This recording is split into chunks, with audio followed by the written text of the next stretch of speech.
Hello, I'm Wendy Rinaldi and I'm the author of Get It and Get It Across.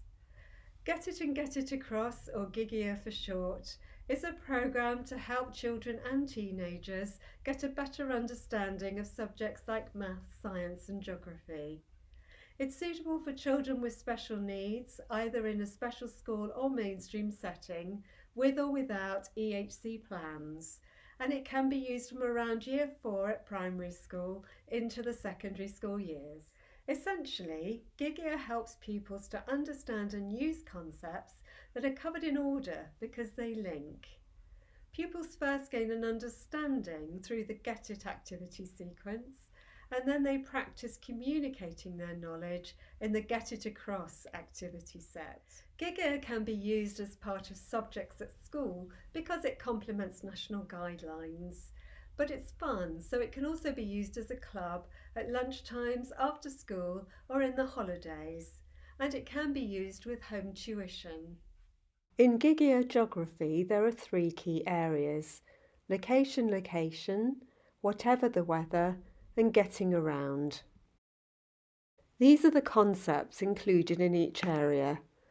In the location section, the World and Planet Earth Part 1 covers fairly basic concepts to give pupils a sense of the big picture.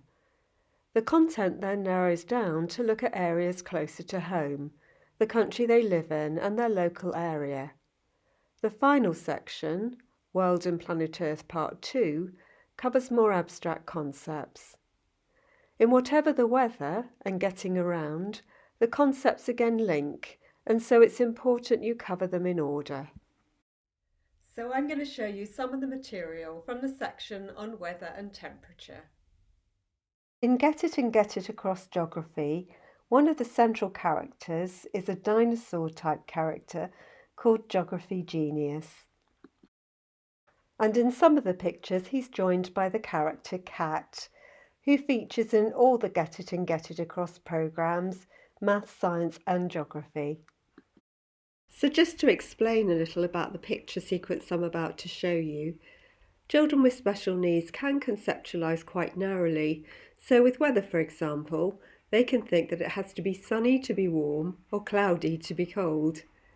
So the following picture sequence shows them the relation between temperature and weather, and that it can actually be cold on sunny days or warm on cloudy ones. But certain weather types and temperatures do go together, like snow and cold. I love these hot sunny days. But some hot days are cloudy, and it can rain too. You get thunder and lightning only when it's warm. It's too hot to sleep and too noisy too.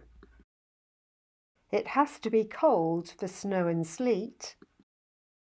And you can see the sun on some cold days too. The temperature is how hot or cold it is. We measure how hot or cold it is in degrees centigrade. When the pupils have grasped the connections and variations between weather and temperature, you can then add in some more variations.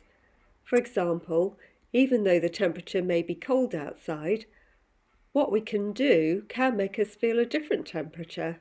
So running can make you feel warm even on cold days. You can see why it's important to go one step at a time and link concepts gradually, otherwise the pupils can just get confused. It's a cold day in the winter. I'm late for the bus. I shall have to run. It's a cold day in the winter, but Geography Genius is running, and he says, "Oh, now I'm feeling hot. Better take off this scarf." It's a cold day in winter, but Geography Genius is running, and he says, "I'm still feeling hot. Off with this coat." It's a cold day in the winter, but Geography Genius is still running. "I'm still feeling hot. This jumper will have to go." It's a cold day in the winter, and at last Geography Genius has got to the bus stop. He says, Now I've stopped running, I'm feeling cold again. Better put these clothes back on.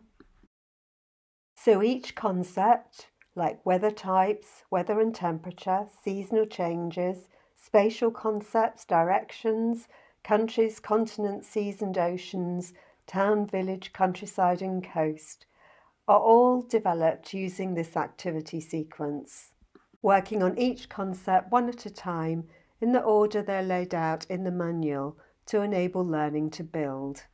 Each activity sequence begins by helping students to understand the concepts and then to use them, both practically and also to communicate their ideas, firstly by naming and then explaining.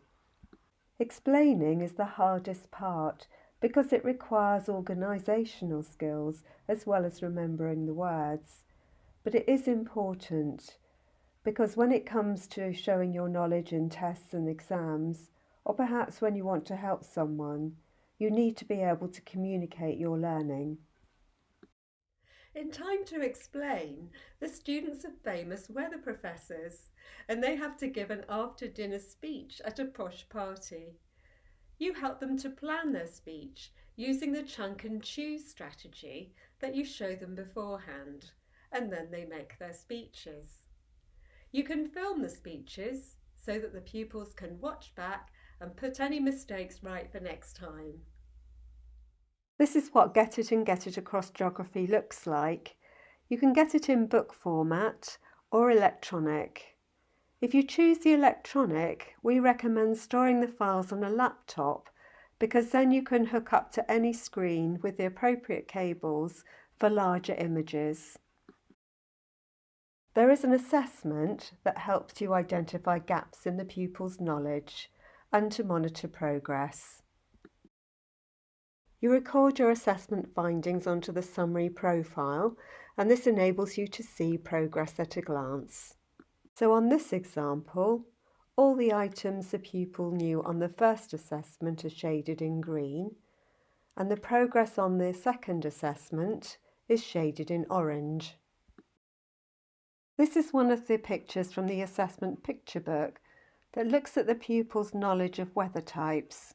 The teacher or therapist starts by seeing if the pupil can name the category word, by saying, "Have a look at these pictures. They show different types of..."